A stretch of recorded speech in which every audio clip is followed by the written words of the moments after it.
My husband is elderly, and last night, after living in this home for 45 years, he said, Noelle, guess what? It's time to pack up and move. He said, we can't do this anymore. He said, it's killing both of us mentally. I don't understand what you expect of us as citizens. I mean, I understand they're here under temporary protected status and you're protecting them. And I understand that our city services are overwhelmed and understaffed. But who's protecting us? If we're protecting them, who's protecting me?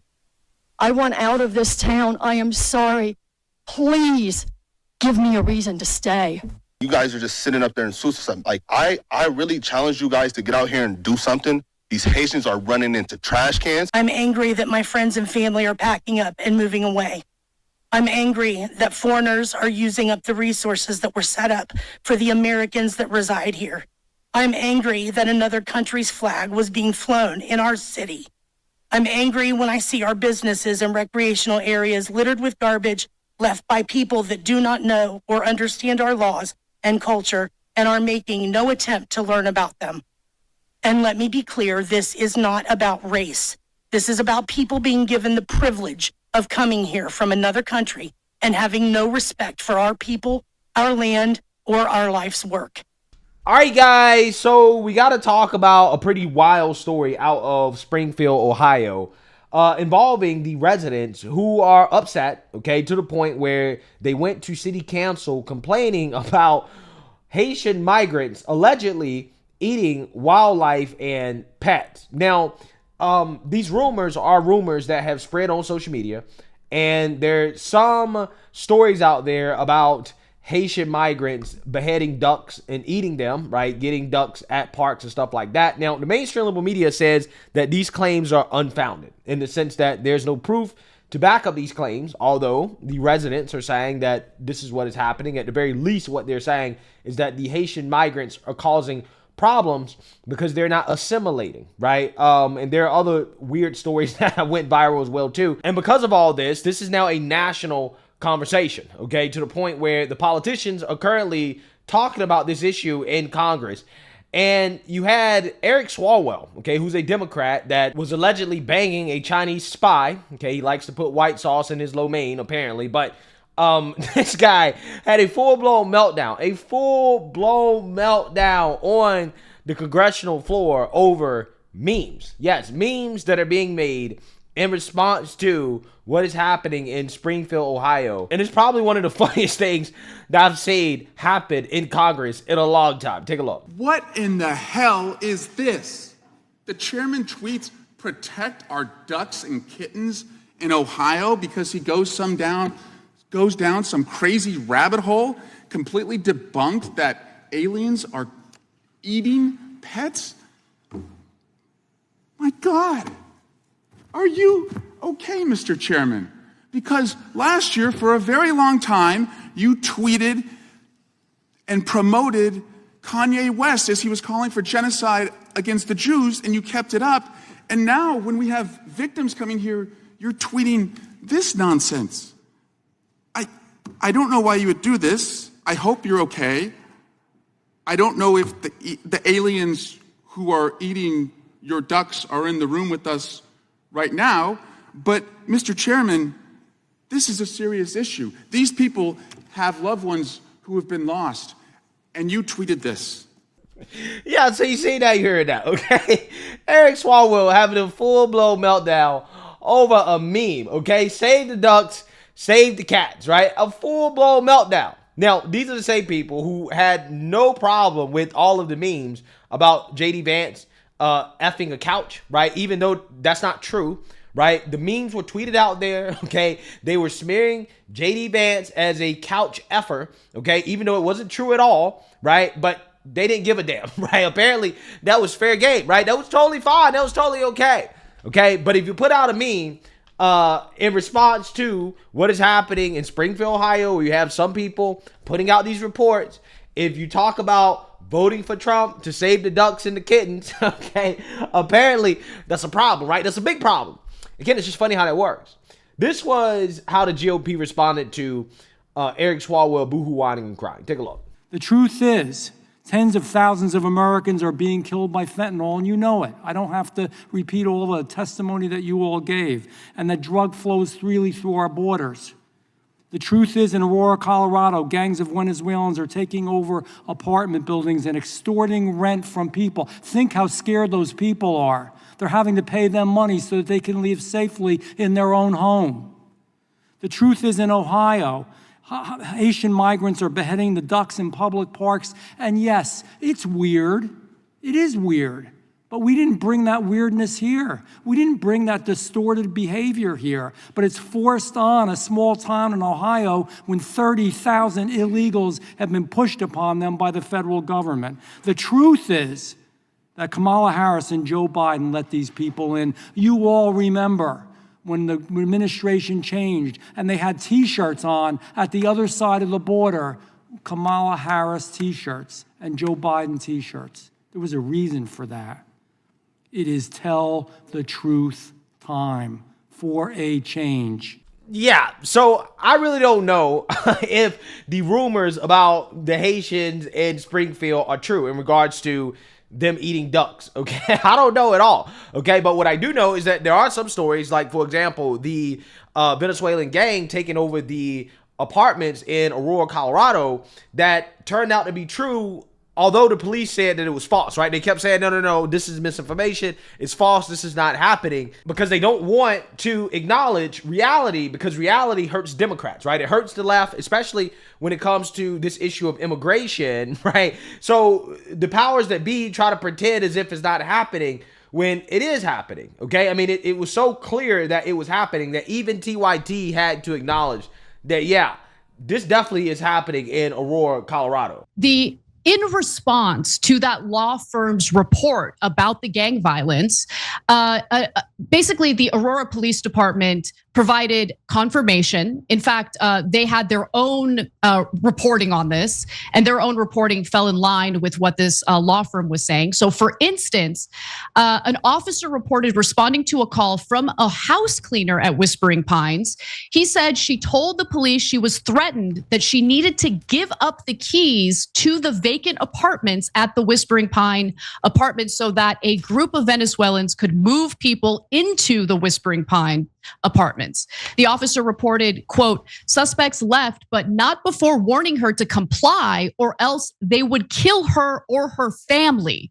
The Aurora officer wrote to fellow officers, I would highly recommend you guys take 2 to 3 friends with you when responding to any calls there. So clearly, the Aurora Police Department was spooked about responding to any calls at this apartment complex. When CBS asked the Aurora Police Department about this, especially considering how they have recently denied gang violence as a problem, here's what they said, quote, the information and claims in the letter underscore why Aurora Police Department and other law enforcement agencies formed a special task force to investigate violent crime impacting migrants and other communities in the Denver metro area. So which one is it? Is there a problem with Venezuelan gang violence in the area, or isn't there? Because on one hand, they say this isn't a thing, figment of your imagination. On the other hand, they're like, no, totally. We created like a special task force to deal with it. Yeah, so that's typically how these stories go, okay? When the left starts to catch on to a story that is too big for them to ignore and it makes them look bad when it comes to the immigration policies, now all of a sudden the authorities come out and say, no, this story's not real, okay? It's not true, okay? It is false information. It is right-wing misinformation, disinformation, whatever, right? It's a conspiracy theory. This is what they'll say. But the reality is that the truth is probably somewhere in the middle in regards to the issues that are happening in Springfield, Ohio. So while I can't say that I've actually seen any Haitians eating ducks or videos like that, I have not seen that. So I can't say that that's true. At the end of the day, the real issue here is the fact that you have a town of about 60,000 people. You've had 20 to 30,000 people come into that town recently due to the immigration policies of the Biden-Harris administration, and it is creating a strain on the resources, right? And that probably is what's leading to a lot of the conflict that is happening. And that's what we really should be talking about, right? That is the bigger issue here, which are the immigration policies that led to this in the first place. Claims in Springfield, Ohio are gaining national attention, alleging Haitian migrants are snatching up and eating park wildlife and people's pets. This is Ohio's Attorney General is ordering his office to look into legal ways to curb immigration. Springfield police deny those reports, but do admit the flood of migrants has overwhelmed the city. News Nation's Mills Hayes joins us now with how these claims got started in the first place. Mills? Hey, Marky, good morning to you. Well, it all started with a city commission meeting just a few weeks ago. But here in Chicago, we've had similar issues. There's been more than 45,000 migrants come into the city, many of them staying at temporary shelters like this one right here behind me. But over in Springfield, Ohio, it's a much smaller population. They've got about 58,000 people that live there. And now they're adding an additional 20,000 Haitian migrants to their population. The city. That is a lot. Okay. I want people to realize, like, that's the real story here. The real story is that you have 20 to 30,000 Haitian migrants. Okay. People from another country coming into a small town, right? Coming into a small town. Now, here's the thing, right? Stories like this are important because you have a bunch of these liberal women that think that they're immune from the consequences of bad policy at the border, right? They believe that a bigger issue for them is abortion, right? It's bigger than the economy, it's bigger than immigration, so they're going to support Kamala Harris over abortion, right? Because they don't believe that it can happen to them, okay? Because typically what happens is that the illegals get stuck in red states or they're being sent to the liberal cities, right? But the suburbs, where the liberal women are at that are supporting Kamala Harris, they usually don't get exposed to the consequences of the Democrats' policies at the border. But now in this story, that is happening, okay, in an extreme way, okay, 20, 30,000 people coming into a town of 60,000. You're talking about at least a 30% increase in population, right? A 30% increase instantly. That's a big deal, right? That's a huge deal, okay? So when you look at it from that perspective, this story right here should be a warning sign to any of these liberal white women that believe that they are insulated from the consequences of bad policies, Democrat policies at the border. You're not, okay? This will be coming to a small town near you if you continue to vote Democrat. Resources are strained, but the problem is being muddled by these claims made by residents who live in the area that police say simply are not true. They're in the park grabbing up ducks by their neck and cutting their head off and walking off with them and eating them. Those unsubstantiated claims accusing Haitian immigrants of crimes now echoed on the national stage. Republican vice presidential nominee and Ohio Senator J.D. Vance fanning the flames with a social media post pointing at the border czar.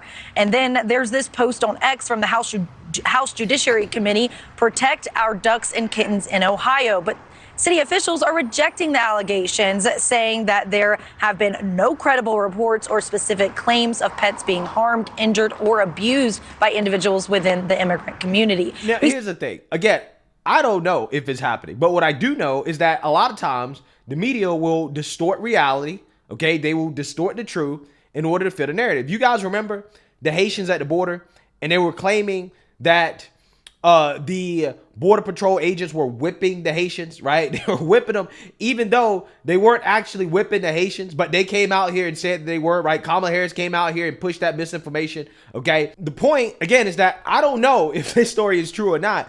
All I'm saying is that the liberal media telling me that is not true is not definitive proof and evidence that it's not true, because ultimately they will lie on behalf of the illegals, right? This is what they will do. But again, everybody remembers when the Haitians were coming into the country, and Biden and Kamala Harris just let them right on in, okay? Because if you're a Haitian, you're Venezuelan, you can just come right into the country under Biden and Kamala Harris's open border policy. He spoke with Ohio Attorney General Dave Yost earlier, and he says his team is looking into what can be done in court to curb immigrants from coming to Springfield. Here in Springfield, the city services, the schools, the healthcare system is groaning to the breaking point under the load. This could happen to any city in Ohio. It could happen to any city in America. We need a solution. We need it now. And city leaders are doubling down on their request for more federal aid from the government to help with this issue of strain on the city resources. They would like to see the pressure taken off the city resources there by the federal government. Marky? All right, Mills Hayes, a really interesting story there. Thanks for breaking that all down. Thanks for watching, everybody. Go to Yeah, so you've seen that, you heard that. Now, who knows in regards to the validity of this story? I really don't know, okay? But what I do know is that when you have 20 to 30,000 migrants, people from another country, come into a small town and start using resources, that's going to end in a disaster, right? And I low-key think that this is where a lot of these accusations are coming from, is a culture clash, right? And that is what happens when you have people come into a town, right, and they don't assimilate properly, right? That is what's going to happen, and I think that's what's happening in Springfield, Ohio. I just wish that the American people would wake up and realize that, hey, you're not immune to the consequences of bad Democrat policies, that eventually these things will affect you. And this is something that liberal white women specifically need to realize and understand, that yeah, you can sit around and vote for Kamala Harris because of abortion, but when the consequences of Kamala Harris's policies affect you to the point where you have illegal immigrants showing up in your town, your suburb, that you thought would not be affected by this, because we know how the white liberals think when the illegals come to their town, right? When the illegals come to their town, they want to kick them out, right? They don't want them there. When they come and you can't kick them out anymore, right? You got to accept them. I don't want to hear no boohoo, whining, and cry, right? Because you were voting based off things like abortion instead of things that, in my opinion, in 2024 are more important, like the economy and immigration. So, hey, let me know what you guys think. Make sure you like, comment, and subscribe. Most importantly, share a Black conservative perspective. Peace.